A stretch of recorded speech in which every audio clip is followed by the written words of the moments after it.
Alright, what is up you guys? I'm here with sort of a different kind of video, and I haven't made a video like this in a while.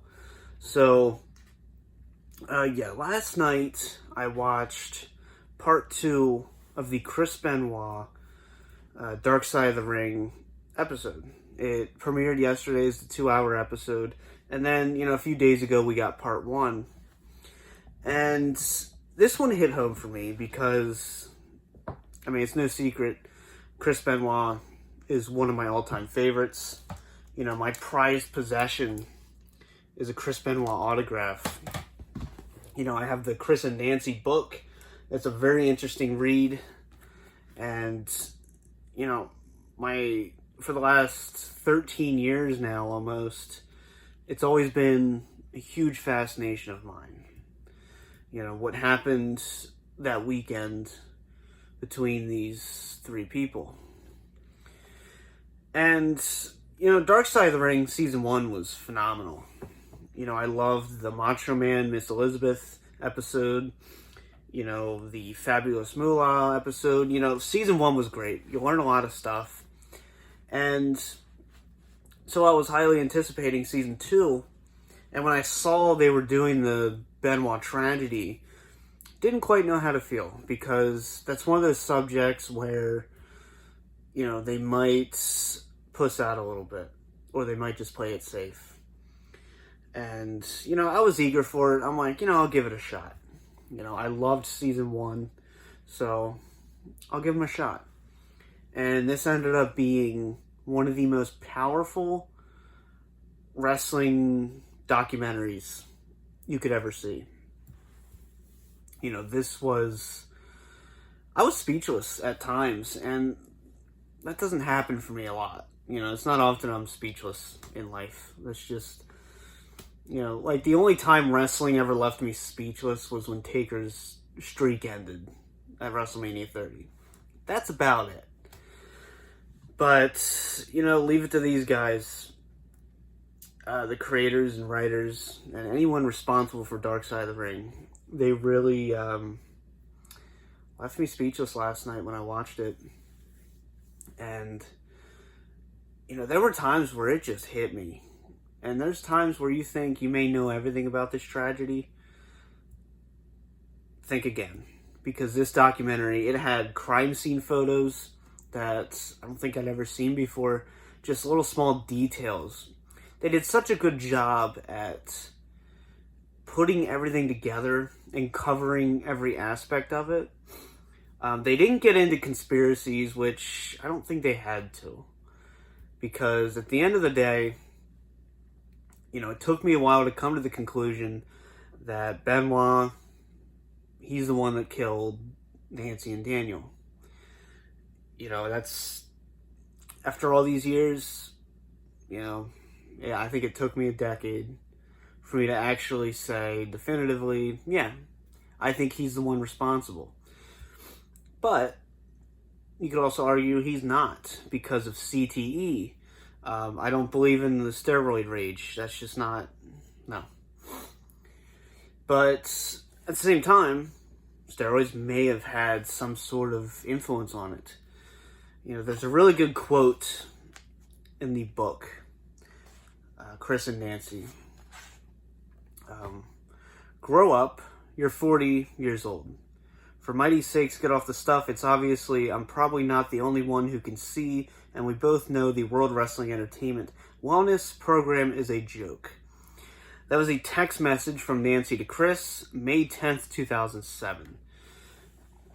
A little over a month before everything went down. So obviously that played a role. But, there was just so many factors. I think it's more the CTE. And, of course, the loss of Eddie Guerrero. Which, part 1 basically got into the life and career of Chris Benoit. How he rose from the ranks, and, all his colleagues had nothing but good things to say about him. He's one of the greatest of all time. And I will always say that. To me, he's one of the greatest in-ring technicians of all time. I can never get bored watching a Benoit match. So, part one really tied in his career very nicely, and then it got into the death of Eddie Guerrero, which I will wholeheartedly always believe if Eddie Guerrero was alive today, Benoit and his family would also be alive. I will always say that. And, it really, there were points in the documentary like, Vicky Guerrero was featured, and, she was saying he would just cry. Like an unnaturally amount of grief for a friend's death. That's how hard he took it. He would literally just lay in the bed on Eddie's side of the bed and cry, or he'd go up to the gym and cry. Her kids would come up to her and say, "Oh, Chris is crying again in the gym," and she would have to console him. He would cry like a child, and that should show you the influence that Eddie Guerrero had on him, and how he was never the same after Eddie died. And, of course, Chavo Guerrero was featured. Huge respect for Chavo Guerrero. One of the most underrated people in wrestling, period. It was very powerful seeing him talk about both the death of Eddie and Chris at the same time. He was really the middleman here. But, like I said, part one ended with the tragedy. And I love how they just focused on his career and kind of the grief of Eddie Guerrero, part one. And then part two, you got into the gritty stuff. And they didn't hold back. They got into gory details. They, described how he hung himself. They described how his family was found. They pretty much went into detail on how Nancy died. And there were a lot of conflicting reports on how she really died.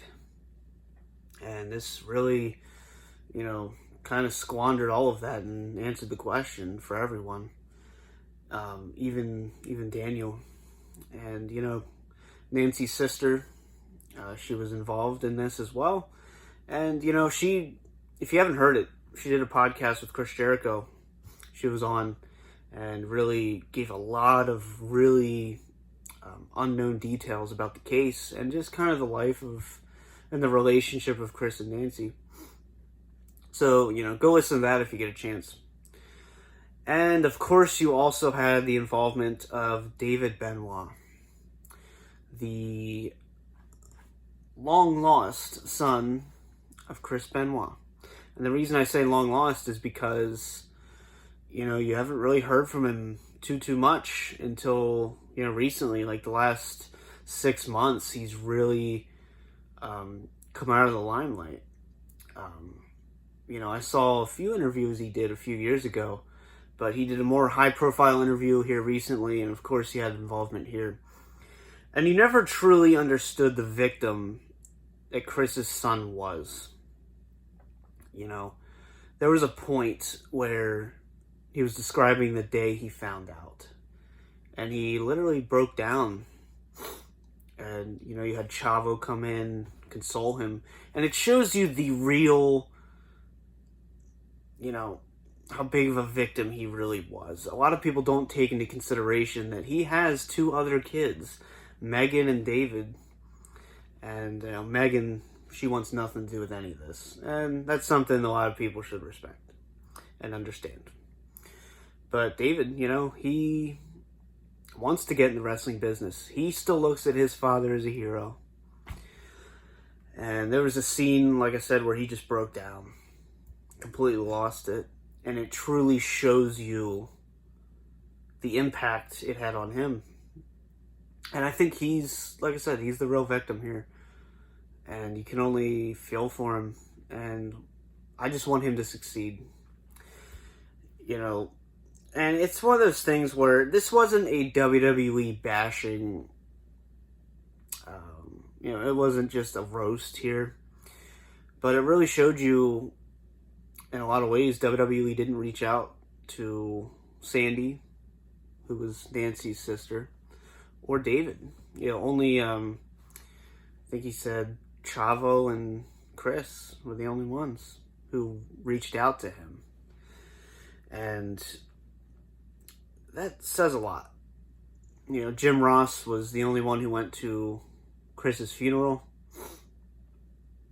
or not Chris's funeral, Nancy and Daniel's funeral. And they basically said he wasn't welcome there, that it was all work. And Jim Ross was interviewed for this. And, he did answer the elusive Hall of Fame question.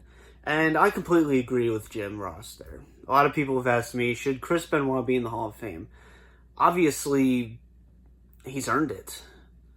But it would be a distraction. And I don't think if Chris had a choice, for some reason, I don't think he'd want to be in the Hall of Fame. Because it is a distraction. You can't literally have a serious speech about Chris Benoit going to the Hall of Fame without thinking about what he did. So, it'll never happen. People should never get their hopes up. It will never happen. He will never be in the Hall of Fame. Ever. Owen Hart has a better chance of going in the Hall of Fame than Chris Benoit. So, yeah, this part 2, like I said, it really hit me. Because this is something I'd followed for so long. And they did such a good job at really, I guess, conveying the impact, the feelings, the true darkness of all of this. They showed text messages between Nancy and Chris, which for the most part were not public. Some of them are, but it's like a lot of the crime scene photos. I thought I'd seen them all. You haven't. They even interviewed the sheriff. They described how they found him. They played the call from WWE to do a welfare check, which that was public, but just hearing it again, it shows you how real all of this was. And I truly think that weekend were the darkest days in wrestling history. And wrestling will never be the same. It'll never recover. The slump we're in with wrestling, the WWE, it's never been the same. It's not just, because they went PG. Because Vince is an old man who doesn't know what he's doing. He's out of touch. A lot of it is wrestling truly never recovered from that weekend in June of 2007. So, this was a very impactful 2-hour, well, technically less than 2 hours, documentary. And I'm glad that this finally is out there. Chris never got that great documentary after his death, obviously. And, for obvious reasons. WWE's not going to produce some documentary about him. And, going back to the whole WWE thing, how they responded, the whole, I guess, erasing him from history, if you want to call it that, I've never once blamed them for doing that. WWE, in a lot of ways, they handled it exactly how they should have. And that's unfortunate to say, but it's true. Now, should they have reached out to his family? Fuck yeah. Should they have, maybe just helped them? Yeah. Should they have sent Jim Ross to the funeral? No. But, it's all a gray area for a lot of people. I don't give WWE too much credit anymore for anything they do. But I think they handled the Benoit situation relatively well. It's just, did they ever truly recover? Nope. And I don't think they ever will. A lot of people say wrestling died that weekend. I'm not going to argue that. Obviously, wrestling is still out there. But it changed. Wrestling forever changed that weekend. June 24th, 25th. It never recovered. And it never will. And this documentary, it really like I said, hit home for me, brought out emotion that I didn't know was there for any of this because it happened so long ago. And I remember when it happened. I was watching Raw during the tribute show. So it's like reliving it and finding out little new details. It was very impactful. This was very well done. I highly recommend it. And check out Dark Side of the Ring regardless. But, you know, I think a lot of people will always have a soft spot for Chris Benoit because they grew up with him. They knew how good he really was. And, you know, it's unfortunate how it ended. Because you can't think of Chris Benoit, just be like, oh, he was great, and then move on. You're always going to have that in the back of your head. What happened that weekend and how he died. So, yeah. To me, this is the definitive Benoit documentary. You know, Hard Knocks is great. I look at this as a part one. And then this Dark Side of the Ring, these episodes, it's a good conclusion. And it really hits the nail on the head. But, yeah. Be sure to let me know what your thoughts on this documentary were. Like I said, it evoked emotion that I didn't know was there anymore. It really did. You know, just him and Eddie. You know, his family. You know, Nancy and Daniel. Especially, I think Nancy. I think really, they did a really good job at portraying her life and career. But definitely give me your thoughts down below. For now, this has been the DVD Freak. Peace out.